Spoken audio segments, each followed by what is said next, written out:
noticieristas se sientan a la mesa. Análisis, opinión, crítica, la noticia del día. La mesa de los noticieristas. Con Milton Rojo, Javier Cabrera y Francisco Arizmendi. Los noticieristas observando en vivo.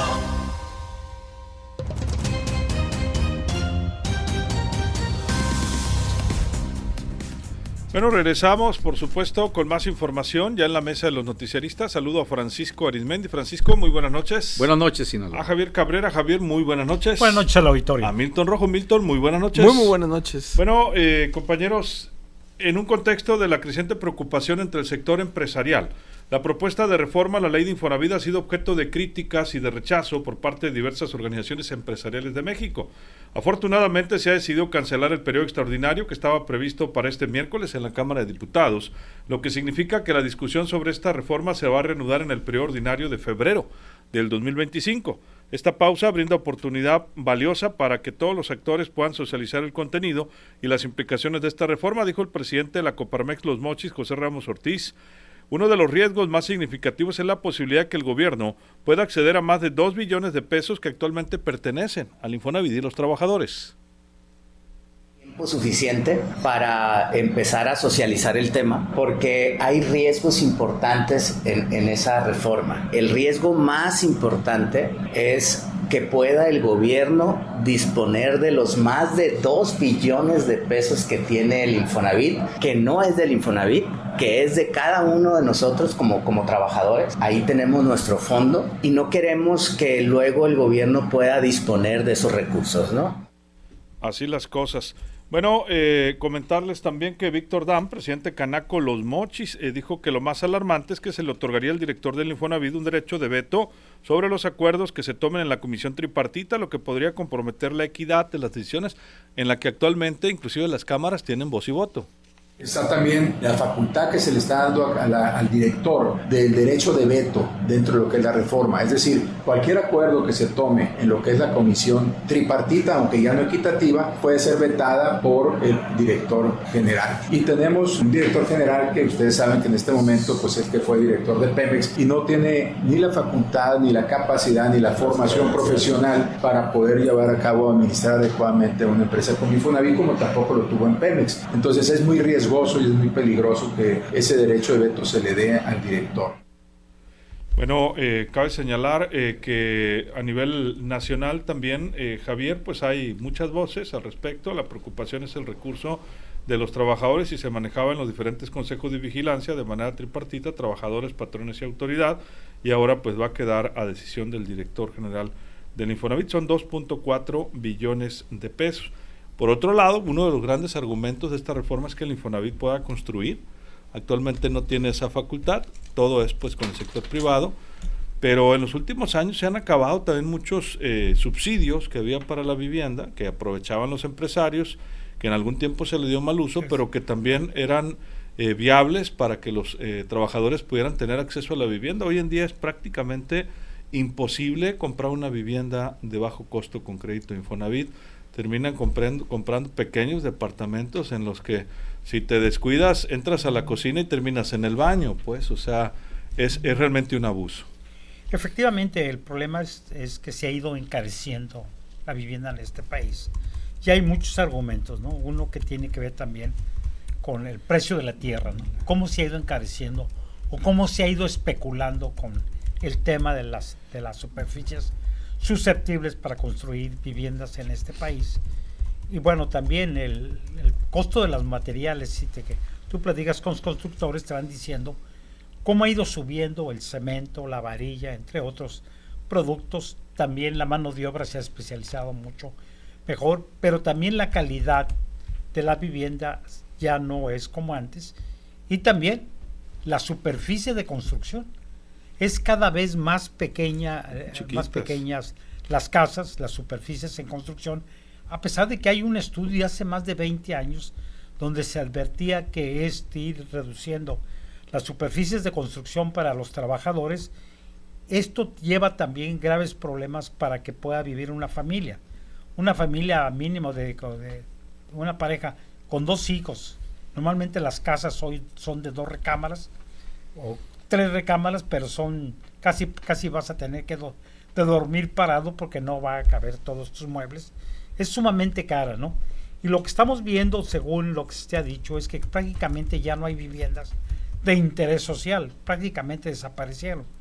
También porque la capacidad de los trabajadores ya no les alcanza el dinero para poder aspirar a una casa mediana en una buena zona, porque pues el costo promedio de una vivienda, sobre todo en ciudades como México, Guadalajara, con ciudades más, pues es mínimo de $1.5 millones de pesos hacia arriba, pero con superficies muy bajas en cuanto a construcción, prácticamente son pichoneras, como le decían anteriormente, sí, a las viviendas que hizo aquí en Infonavit, que hoy pues tan grandes comparado con relación con las nuevas.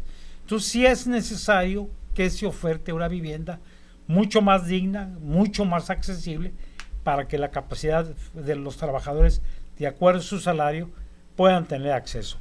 El cuestionamiento que se está haciendo al Infonavit es que efectivamente va a seguir siendo tripartita. Sin embargo, solamente van 2 representantes del sector laboral, 2 representantes del sector patronal y 5 representantes de la autoridad, junto con el director. Entonces, no les vas a pues ganar nunca ¿no? vas a ganar, efectivamente. Ese es el reclamo que se le está haciendo, que no va a haber equidad y que, bueno, se les van a imponer criterios y que esto del tema de la equidad y de los acuerdos tripartitas no se va a presentar. Entonces, no sabemos todavía cuál, aunque se ha dicho que va a haber viviendas sumamente atractivas y baratas con buena superficie, pero no sabemos efectivamente también dónde van a estar ubicadas, que ese es otro grave problema por el desarrollo de las ciudades. Y lo que estamos viendo, por ejemplo, en la Ciudad de México, es que una gran parte de los trabajadores viven fuera de la Ciudad de México. La mayoría viven en el Estado de México, que tardan de entre 2 y 3 horas en llegar a su casa, que pierden entre 5 o 6 horas para llegar a su trabajo y retornar a sus hogares. Entonces todo esto tiene que ver y que además implica un costo por la transportación. El problema de la transportación es otro, y muchas zonas que no tienen la prestación de todos los servicios que se requieren, no solamente de agua y drenaje, escuelas, mercados, luz eléctrico, seguridad. O sea, no es un tema fácil. El Infonavit podrá actuar como constructor de vivienda por medio de la constitución de una empresa filial controlada principalmente por el organismo, aunque no será considerada como una entidad paraestatal. Sí. El gasto de administración de la empresa filial será parte del presupuesto de la operación aprobado cada año por el organismo. Y bueno, pues le da más peso a la autoridad del instituto. Milton. Sí, es que pasa la reforma, pasa de ser una financiera, no va a dejar de ser una financiera, pero va a pasar a ser una empresa constructora, por un lado. Ahora, son 2.4 billones de pesos, ¿no? El fondo. Ese es más o menos 7.6 del Producto Interno Bruto. O sea, digo, poniéndole cifras a esto. Luego, es el fondo de 56 millones de trabajadores del país. O sea, estamos hablando que casi el 40% de la población. Y, bueno, no se ha explicado cómo y de qué manera va a ser la construcción, la adjudicación de las viviendas y cómo y de qué manera. Ahorita ha sido el discurso nada más de que no, si va a haber vivienda, claro que sí. O sea, es el discurso ese actual del poder de que todo está fácil y todo lo puedes tener. Pero la oposición no quiere, ¿no? O sea, pero lo vamos a sacar, ¿no? Entonces, ¿qué está diciendo ahorita la oposición? Está bien, pues, pero vamos haciendo un parlamento abierto para ver cómo camina esta reforma, porque de la nada soltar 2.4 billones de pesos de los trabajadores a un fondo para el gobierno, o sea, y sin una claridad y sin ver cómo, pues no nos han explicado todavía por qué. Por eso era en parte este pleito con los líderes camarales, porque uno no quería abrir la ventanilla y el otro sí quería seguir. O sea, Adán Augusto quería seguir que la Cámara se fuera un extraordinario para sacar esta reforma. Y Monreal como que, espérate, no, ya cerramos. Entonces, esto se va a ir hasta febrero.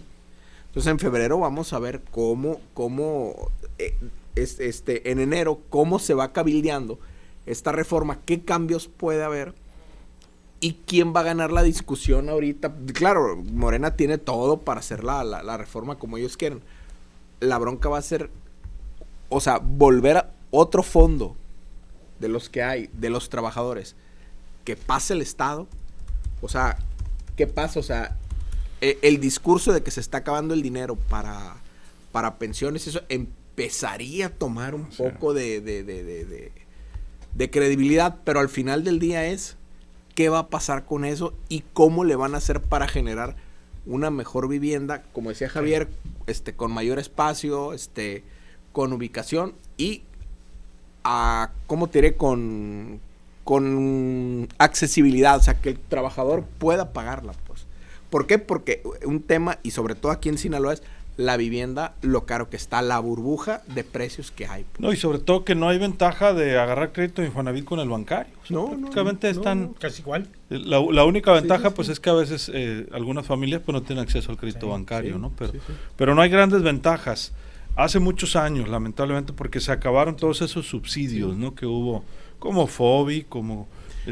Con la 4T se acabó el tema de viviendas. O sea, digo, ya venía en decremento desde Peña Nieto, ¿no? Por los grandes abusos que se cometieron también. Francisco.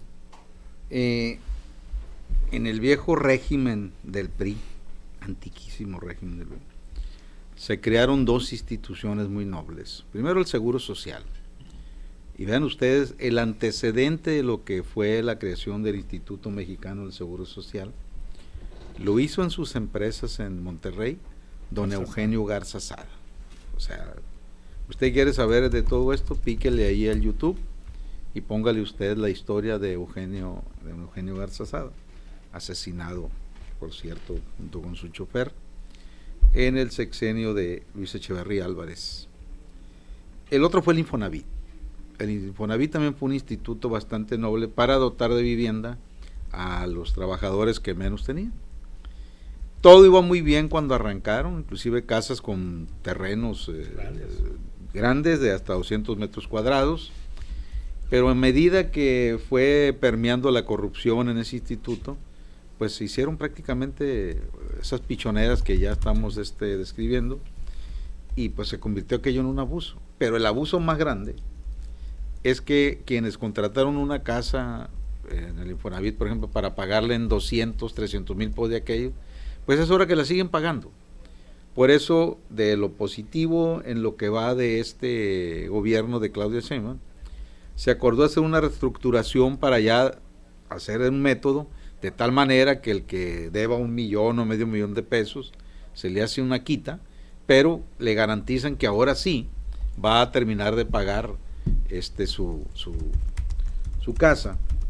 El problema es que si queremos encontrar una casa, vamos a decir, de la llamada interés social, pues puede estar hasta en los 2 millones de pesos. Pero encontrar una casa con un buen terreno, estoy hablando de 200 metros cuadrados el terreno, está prácticamente fuera del alcance de muchos trabajadores. Y de hecho en los matrimonios nuevos de los jóvenes, pues ellos quieren casa nueva, quieren todo nuevo, y aún juntando 2 salarios de 2 trabajadores recién casados, pues no da. Pues es que no da, ¿no? Entonces está inalcanzable ahorita adquirir una vivienda, vamos a llamarle digna. ¿Qué le digo yo de vivienda digna? Que quepa uno bien, como dice Cabrera. Muchas de las últimas que hizo el Infonavit y sus constructores, pues apenas pararon. O sea, una infamia, cómo fueron achicando los espacios.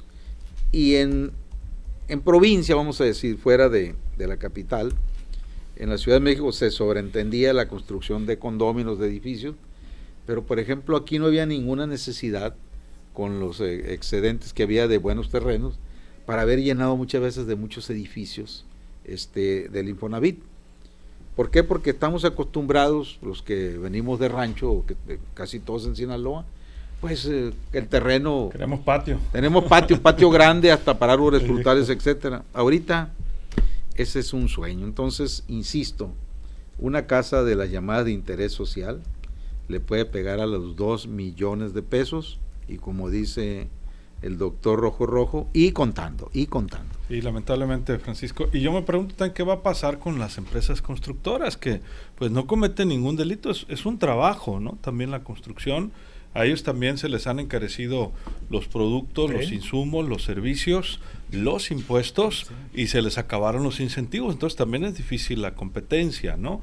Antes había acceso a vivienda económica porque había subsidios muy agresivos para que llegaran a través de las constructoras a los trabajadores.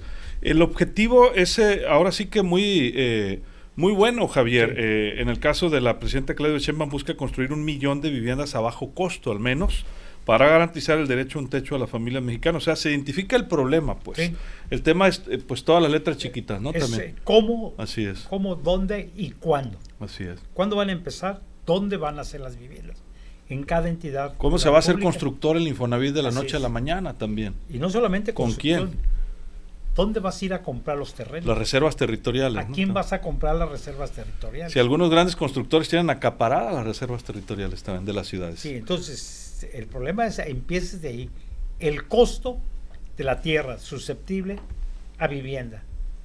Y también, bueno, pues hay que recordar que los municipios han permitido construcciones en zonas inadecuadas. Y lo hemos visto aquí en Sinaloa con estos fenómenos naturales, como han exhibido a las grandes constructoras y a la autoridad también, que se ha prestado a permitir asentamientos humanos donde no debía ir, con graves riesgos para la familia. Es toda una planeación que se tiene que hacer, no va a estar fácil. O sea, tienes que ubicar primero cuáles son las necesidades de vivienda por cada entidad, de cada entidad, dónde la mayor demanda que se tienes, dónde vas a ubicar a esas personas que tienen derecho, dónde laboran, por el tiempo, el servicio de la transportación, servicios, todo lo que requiere estos nuevos asentamientos humanos. Y sin duda es el tipo de construcción que le vas a dar a cada una, y cada región, cada característica es distinta. El clima de Sinaloa, Sonora, Chihuahua es distinto a otras entidades de la República, y también el problema son los costos que tiene también todos los materiales de construcción. Se han encarecido bastante fuerte en los últimos años. No ha habido un gran control. Entonces no es una situación fácil. Vamos a ver primero cuál va a ser el diseño de la vivienda, cuál es el diseño y qué superficie de construcción se le va a ofrecer. Por ahí vamos a empezar. Así Y es. cuál va a ser el costo atractivo que un trabajador pueda liquidarlo en cierto tiempo. ¿A qué plazo? Como inicialmente antes del Infonavit, a 20, 25 y hasta 30 años. Pero no te movía el valor. El problema es cuando entraron ya con los esquemas financieros, que en UDIs, que en pesos mexicanos, pues gente que debía 50, 60 mil pesos se convirtieron en 500 mil o 1 millón, se volvieron impagables, lo que no valía la vivienda. Entonces es un asunto todavía muy complicado que sí tendrán que dar una explicación de todos estos, lo que vamos a ver si es cierto que pudiera ser conveniente que así sea, que el Infonavit sea el constructor para abaratar costos. Y de hecho en el sexenio de López Obrador hubo un programa muy bueno, ¿no? Todos los créditos se convirtieron a pesos con una tramitología. Las tasas se convirtieron en tasas fijas, también no variables, que ya se tenía esa posibilidad en los bancos, pero en el crédito Infonavit no. Y mucha gente, inclusive, pues logró hacer una reconsideración, le llaman de otro modo, ahorita no recuerdo el nombre de su crédito, ¿no? Y lograron actualizar su deuda, y eso pues es la verdad, pues muy favorable. Milton, tu conclusión. Bueno, y parte de esto, de lo que no da certidumbre, es el director de Infonavit, de dónde viene. Es el director de Pemex, dejó quebrado Pemex. O sea, ahorita Pemex tiene un problema enorme con el pago a proveedores. Y es Lo que ingeniero pasa es que él es agrónomo, experto ¿no? en vivienda. Pues. Y es ingeniero agrónomo. Director. Y es agrónomo. Es ingeniero Pero agrónomo. quiere sembrar viviendas por todo el país. Conoce Quiere Va sembrar, a germinar esa semilla. Va a germinar esa semilla de la vivienda, ¿no? Entonces, ahora, si se da... No si podrán buscar un experto. Si se da si se aprueba la reforma, se va a tener el control de los rendimientos del fondo de Infonavit y del patrimonio del Infonavit una empresa privada sin controles gubernamentales, ¿no? Y no han dicho cómo van a ser los controles, la transparencia de esa empresa no la dicen, ¿no? Entonces, el director o sea, el director actual, Octavio Romero, no te da la garantía de que esto vaya a ser un éxito. Ve cómo dejó Pemex, ¿no? O sea, Pemex siempre ha estado quebrada, según, pero nunca habían tenido deudas con proveedores como las tienen ahorita. Entonces, por ese lado. Entonces, por otro lado, y el armar esta empresa, que no va a ser paraestatal, como comentan, y sin controles, va a generar una especulación en los aumentos de los bienes, del cemento, la varilla, todo eso. ¿Por qué? Porque ya hay un anuncio de que se van a construir 1 millón de viviendas. Ojo, o sea, 1 millón de viviendas estamos hablando en el país, estamos hablando que en Sinaloa hay 854,000, casi 900,000 hogares, ¿no? Entonces, haz de cuenta que arribita de los hogares que hay en todo Sinaloa es lo que se va a construir en el país. Desde ahí ya las empresas productoras de cemento ya van a empezar a especular, ¿no? Con el cemento, la varilla. Y ojo, siempre en economía, ¿cuáles son los indicadores cuando va a subir los precios de algo? Todo lo que tiene que ver con la construcción. Sí. ¿Por qué? Porque son 40 ramas diferentes. Entonces, quieras o no, el que suban los precios de la rama de la construcción ya te altera la economía y te alteran los precios. Así es, por acá dice, tiene mucha razón Francisco Treviño, dice el tema es pues la problemática que se genera, vean alturas del sur, los departamentos y las casas son en una mini ciudad, dice, pero parecen galeras, lamentablemente se refiere a Culiacán, alturas del sur, que por cierto es una zona con muchos problemas sociales y de seguridad y también de violencia intrafamiliar, no sé si tengan que ver estos hacinamientos, ¿no?, que se tienen. Francisco, finalmente. Y otro detalle, crecimos en la cultura, al menos en mi generación, de las casas de ladrillo.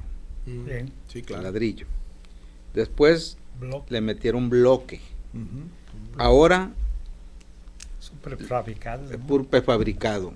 Y de repente, si tú compras una mini colmenita ahí, una mini casita, y le quieres ampliar o algo ahí, si no preguntaste de qué material está hecho, en cuanto te hacen un derrumbe en el techo, te das cuenta tú que no tiene nada que ver con las viejas construcciones.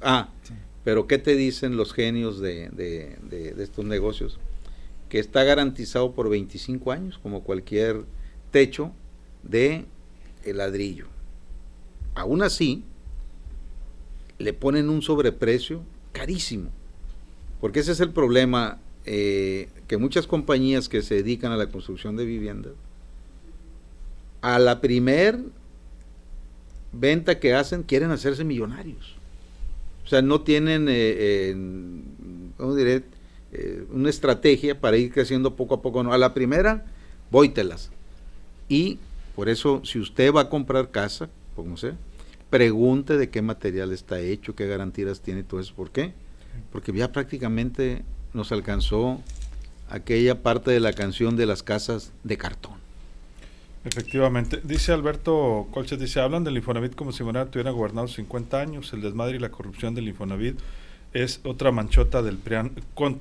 Tiene usted mucha razón, Alberto. Hace muchos años que hay problemas para adquirir una vivienda, aquí lo comentamos desde el inicio del programa. Pero el análisis es si esta reforma realmente va a solucionar la problemática de vivienda que venimos enfrentando hace muchos años en Sinaloa y en el país. Hablábamos aquí de las casas que se hicieron hace 20 años. Yo recuerdo que hubo un crecimiento muy fuerte de FOBI en esa época. Y inclusive mis papás, mi hermana, que en paz descanse, adquirieron una casa por allá por el año 2000, que ahí viven mis padres, pero son 2 casas, que eran de FOBI. Y son créditos que quedaron en pesos. Y ahorita, por ejemplo, esos créditos son de 1,000 pesos al mes, ¿no? Entonces, eran casas realmente de interés social. Era más barato que comprar en Infonavit. Desapareció, ¿no?, el FOBI hace algunos años. Y bueno, mucha gente que aprovechó esa etapa. ¿Cuál es otra gran problemática que se tenía desde entonces y hasta ahora? Pues como dice Francisco, los insumos que se utilizaban eran desechables. Los implementos del baño, la tubería, el alambrado, etcétera, etcétera. Y había mucha corrupción en esos subsidios. El problema es que los quitaron por la corrupción, pero no los cambiaron por nada. Ojalá que este programa sea esa posibilidad y que no vaya a ser, como dice la oposición y la IP, la iniciativa privada, únicamente con el único objetivo de tener acceso a esos más de 2 billones de pesos que tiene de fondo el Infonavit para meterlos a otros de los grandes proyectos del país, Javier. Ese es el miedo, ¿no? Porque realmente lo que se hizo en el sexenio pasado con el Tren Maya, por ejemplo. Javier, 30 segundos. Incluso las estadísticas de los registros hablan de que en México se requieren 8 millones de viviendas y que solamente en el 2023 hubo 134,000 viviendas que se construyeron en el país. Entonces el problema son las nuevas generaciones que vienen, aunque el nivel de nacimiento, o sea, el aumento poblacional se ha frenado con todas las políticas que se hizo. Sí hay una gran demanda de vivienda nueva. El problema es el costo que tiene. O sea, ya no hay vivienda de interés social barata.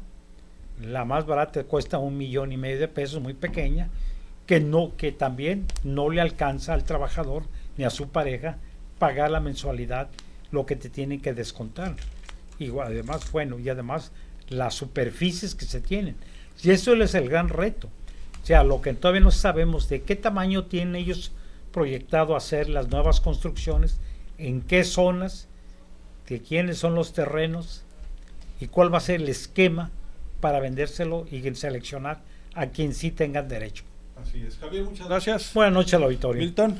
Son 56 millones de trabajadores. Si esto no le cuaja a la 4T, ojo, esto sí le podría hacer crisis.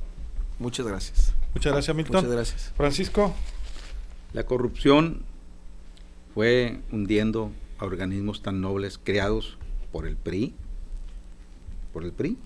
Duélale a quien le duela, pero la corrupción de los mismos miembros del PRI fue hundiendo a estos organismos, insisto, como el Seguro Social, el Infonavit. Y uno de los casos más escandalosos en los últimos tiempos del Infonavit lo realizó y se aportaron pruebas con el entonces titular del Infonavit, Alejandro Murat, que en premio en el PRI lo hicieron candidato y gobernador en Oaxaca, y no hubo poder humano que lo metiera a prisión. Hoy, en base a la cultura del cártel de amor con amor se paga, es legislador de Morena. Se le quito tinto.